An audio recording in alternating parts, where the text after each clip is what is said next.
जय हिंद दोस्तों। हमने देखा है कि पिछले 3-4 साल में दुनिया के अलग अलग रीजन्स में युद्ध का खतरा मंडरा रहा है।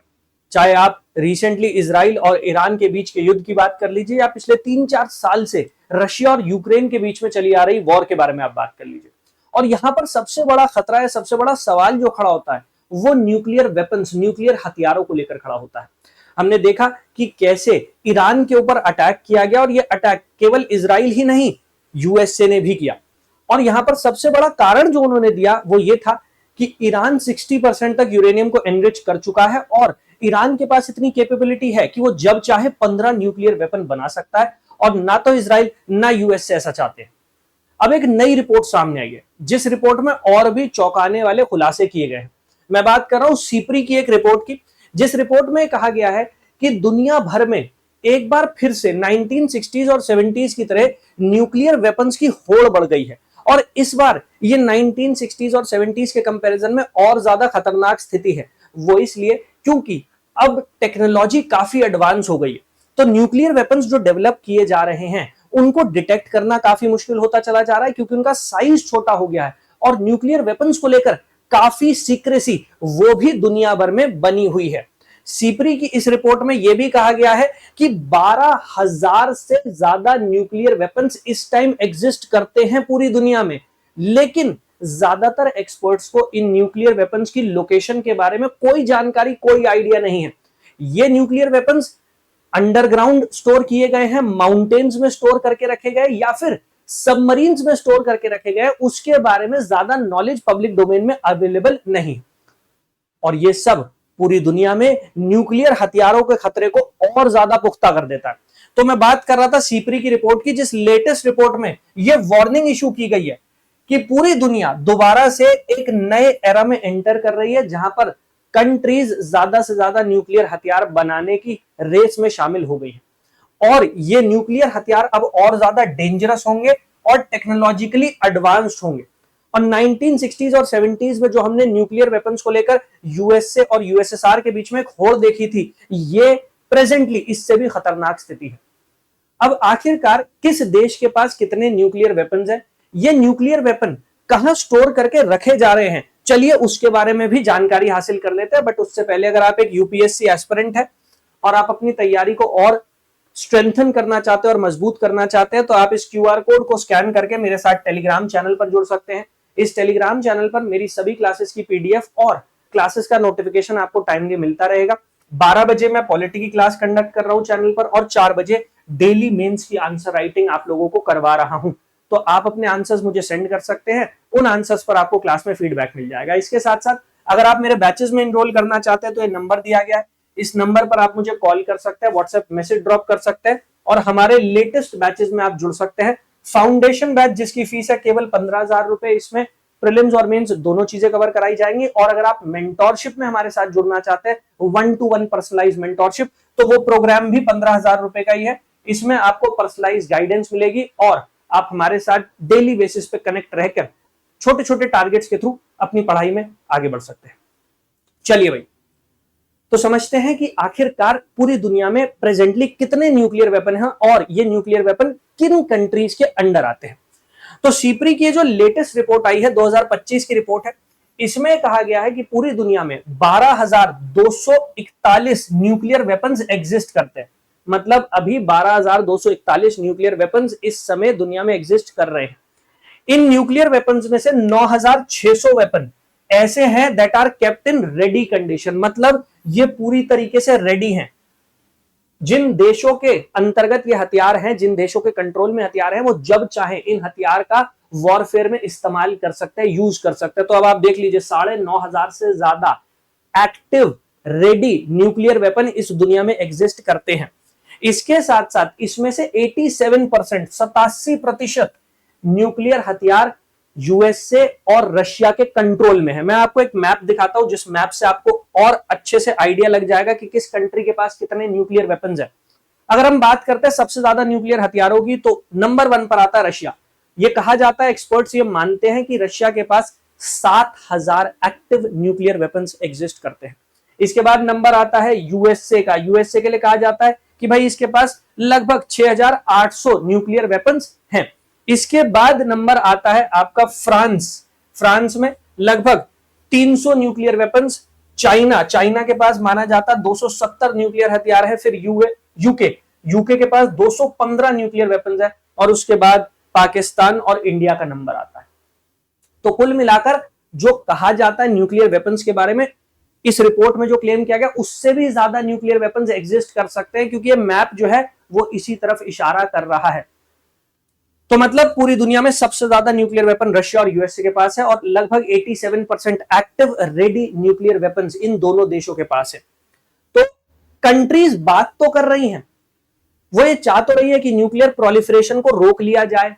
Behind the doors, back doors बहुत सारी बातचीत होती है, लेकिन फिर भी रशिया और यूएसए के पास इतने बड़ी मात्रा में न्यूक्लियर वेपन्स एग्जिस्ट करते हैं, तो कैसे, किन मॉरल ग्राउंड्स पर वो दूसरी कंट्रीज से ये कह सकते हैं? जैसे इंडिया के ऊपर दबाव बनाया जाता है, भारत से बार बार कहा जाता है कि जितने न्यूक्लियर हथियार है भारत को वो डिस्ट्रॉय कर देने चाहिए। आप देखिए, अगर इंडिया की दो हॉस्टाइल नेबरिंग कंट्रीज को आप देखते हैं, एक तरफ पाकिस्तान है, दूसरी तरफ चाइना है, तो इनके पास, पाकिस्तान के पास 140 न्यूक्लियर वेपन है, चाइना के पास 270 न्यूक्लियर वेपन है। तो कैसे हमसे एक्सपेक्ट किया जा सकता है कि हम हमारे न्यूक्लियर आर्सनल को डिस्ट्रॉय कर दे, जब तक पूरी दुनिया में ये जो कंट्रीज है जिनके पास इतनी बड़ी स्टॉक पाइल है न्यूक्लियर वेपन्स की, वो उसे डिस्ट्रॉय करने को तैयार नहीं होते। अब ये न्यूक्लियर बम छिपे कहां पर है, उसको लेकर कोई बहुत ज्यादा क्लैरिटी है नहीं, क्योंकि ये कंट्रीज जिनके पास न्यूक्लियर वेपन्स है, ये पब्लिक डोमेन में आकर ये नहीं बताती हैं कि भाई न्यूक्लियर वेपन्स को कहां स्टोर किया जा रहा है, for obvious secrecy and security reasons. So, but even more worrying than these numbers is the secrecy surrounding them. While nations continue to talk about peace and stability, behind the scenes, nuclear stockpiles are being modernized and expanded. तो ये बातें तो बहुत की जाती है दुनिया भर में कि न्यूक्लियर वेपन्स को डिस्ट्रॉय कर दिया जाए, नॉन प्रोलिफरेशन ट्रीटी उस पर साइन किया जाए, बट अल्टीमेटली अगर आप देखेंगे कथनी और करनी में फर्क आपको क्लियरली दिखाई दे रहा है। तो यहां पर सीक्रेसी को ध्यान में रखते हुए कंट्रीज ओपनली ये नहीं बताती है कि न्यूक्लियर वेपन्स कहां पर रखे गए, कहां पर उन्हें डिप्लॉय किया जा रहा है। In many cases they are being hidden in places that avoid public scrutiny. तो ऐसे स्थानों पर भी उन्हें स्टोर करके रखा जा रहा है जहां पर पब्लिक स्क्रूटनी भी नहीं हो सकती, मतलब जहां तक एक नॉर्मल व्यक्ति या फिर मीडिया की पहुंच नहीं होती। जैसे फोर्टिफाइड एयर बेसिस बंकर्स, वहां पर उन्हें स्टोर करके रखा जा रहा है। सबमरीन्स, जो सबमरीन्स पूरी दुनिया में अंडर वाटर घूमती रहती है, उनमें इन्हें स्टोर करके रखा जा रहा है। तो weapons are quietly waiting to be activated. तो इस रिपोर्ट में कहा गया है कि 9600 एक्टिव न्यूक्लियर वेपन्स हैं और न्यूक्लियर वेपन का खतरा मंडरा रहा है। आगे चलकर ये वॉर जो अलग अलग कंट्रीज के बीच में चल रही है, हो सकता है एक न्यूक्लियर वेपन डेटोनेट हो जाए, अगर वो किसी रोग नेता के हाथ लग जाए या किसी रोग ऑर्गेनाइजेशन के हाथ में लग जाए। जैसे अगर हम पाकिस्तान की बात करते हैं तो पाकिस्तान में लगभग 140 न्यूक्लियर हथियार एग्जिस्ट करते हैं। अब हमें पता है कि पाकिस्तान की परिस्थिति कैसी चल रही है, आतंकवाद कितने बड़े लेवल पर वहां पर है, उनकी तो आर्मी तक उसे कंट्रोल नहीं कर पा रही है। आज भी पाकिस्तान में एक सुसाइड बॉम्ब अटैक हुआ है। तो आप सोचिए कि पाकिस्तान जैसी कंट्रीज में ये जो न्यूक्लियर वेपन है, अगर ये टेररिस्ट ऑर्गेनाइजेशंस के कब्जे में आ जाते हैं, उनके हाथ लग जाते हैं, तो ये पूरी दुनिया के लिए कितना घातक साबित हो सकता है। अगर हम यूरोप की बात करते हैं तो यूएसए ने अपने न्यूक्लियर वेपन्स यूरोप में भी डिप्लॉय किए हुए हैं। So US warheads are stored in Germany, Belgium, Netherlands, Italy, Turkey under NATO's nuclear sharing arrangement. तो नाटो का न्यूक्लियर शेयरिंग अरेंजमेंट है, जिसके अंतर्गत यूएसए ने अपने टैक्टिकल न्यूक्लियर वेपन्स को यूरोप की अलग अलग कंट्रीज में डिप्लॉय किया हुआ है, जिसमें बेल्जियम, नीदरलैंड्स, जर्मनी, टर्की शामिल हो जाते हैं। These sites are not publicly acknowledged, but security analysts know about them well. तो publicly acknowledge नहीं किया जाता कि कहां पर न्यूक्लियर वेपन्स को स्टोर करके रखा जा रहा है, कहां पर उन्हें डिप्लॉय किया जा रहा है, बट बहुत सारे एक्सपर्ट्स को इसकी नॉलेज है, उन्हें इसके बारे में पता है कि यूएसए ने अपने न्यूक्लियर वेपन्स को यूरोप में स्टोर करके रखा है। और यूएसए और रशिया की राइवलरी जो यूरोप में देखने को मिलती है, वहां पर एक बहुत बड़ा सवाल इन न्यूक्लियर वेपन्स को लेकर भी उठता है।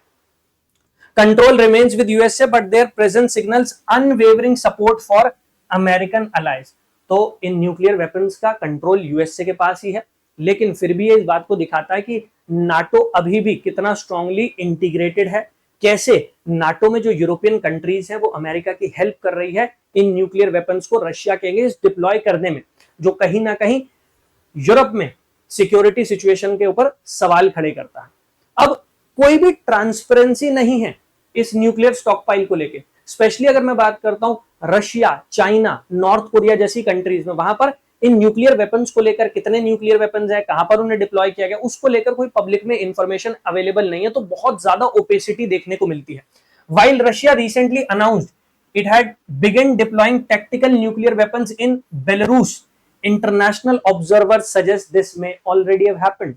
तो हालांकि रशिया ने पब्लिकली ये कहा था कि बेलारूस में, क्योंकि रशिया और यूक्रेन के बीच में जो वॉर चल रही है, यहां पर जो वेस्टर्न नेशंस है, यूरोपियन कंट्रीज हैं, अमेरिका है, वो समय समय पर यूक्रेन की मदद करता आया है। तो रशिया ने एक तरीके से उन्हें काउंटर करने के लिए अनाउंस किया था कि बेलारूस में वो न्यूक्लियर वेपन्स को डिप्लॉय कर रहा है। लेकिन एक्सपर्ट्स का यह मानना हो सकता है रशिया पहले ही न्यूक्लियर वेपन्स को डिप्लॉय कर चुका हो और अब सिर्फ वो पब्लिकली इस बात को एक्नॉलेज करना चाह रहा है। इससे भी बुरी स्थिति चाइना और नॉर्थ कोरिया के केस में, वहां पर तो ये बताया नहीं जाता, एक्सेप्ट ही नहीं किया जाता कितने न्यूक्लियर वेपन एग्जिस्ट कर रहे हैं। So China and North Korea remain far vaguer, having not disclose the status और location of their nuclear acids. तो उन्होंने तो बताया ही नहीं है कि उनके न्यूक्लियर वेपन्स, कितने न्यूक्लियर वेपन उनके पास है, कहां पर उन्हें स्टोर करके रखा गया, उसको लेकर कोई भी इंफॉर्मेशन पब्लिकली अवेलेबल नहीं है। नॉर्थ कोरिया में पता है वहां पर एक तानाशाह रूल कर रहा है, किम जोंग उन। चाइना की अगर हम बात करते हैं तो वहां पर सिंगल पॉलिटिकल पार्टी है जिसका रूल चल रहा है, कम्युनिस्ट पार्टी ऑफ चाइना। तो वहां पर भी एक अथॉरिटेरियन, एक ऑटोक्रेटिक रेजिम काम कर रही है और इसी वजह से पब्लिक डोमेन में इन न्यूक्लियर वेपन्स को लेकर कोई भी जानकारी इजीली अवेलेबल नहीं होती। कुछ ऐसी ही सिचुएशन इजराइल की भी है। अगर मैं इजराइल की बात करता हूं तो इजराइल क्योंकि चारों तरफ से वो एनिमीज से घिरा हुआ है, इस वजह से इजराइल भी ये नहीं बताता कि उसके पास कितने न्यूक्लियर वेपन है। लेकिन एक्सपर्ट्स की अगर हम माने तो एक्सपर्ट्स ये कहते हैं कि इजराइल में लगभग 90 न्यूक्लियर वेपन इस समय एग्जिस्ट कर रहे हैं। अब इजराइल इस बात को खुलकर एक्सेप्ट नहीं करता, वो इस वजह से क्योंकि इजराइल को यह पता है कि जब तक इस बारे में उसने ओपेसिटी बनाई हुई है तब तक हिजबुल्लाह जैसी मिलिटेंट ऑर्गेनाइजेशन या ईरान वो उसके ऊपर अटैक करने से पहले शायद सोचेंगे। हालांकि अगर मैं रीसेंट कंडीशंस की बात करता हूं तो यहां पर जो बात इस रिपोर्ट में कही जा रही है वो बात कहीं ना कहीं क्लियर दिखाई नहीं देती ग्राउंड लेवल पर। अगर इजराइल के पास न्यूक्लियर वेपन है भी तो ईरान ने फुल फ्लेजेड अटैक जरूर किया था इजराइल के ऊपर।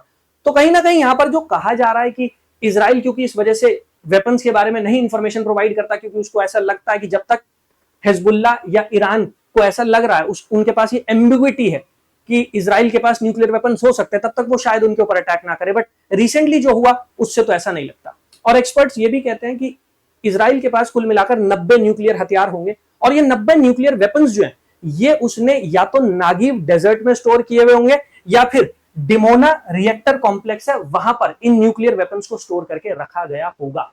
तो ये कहा जाता है।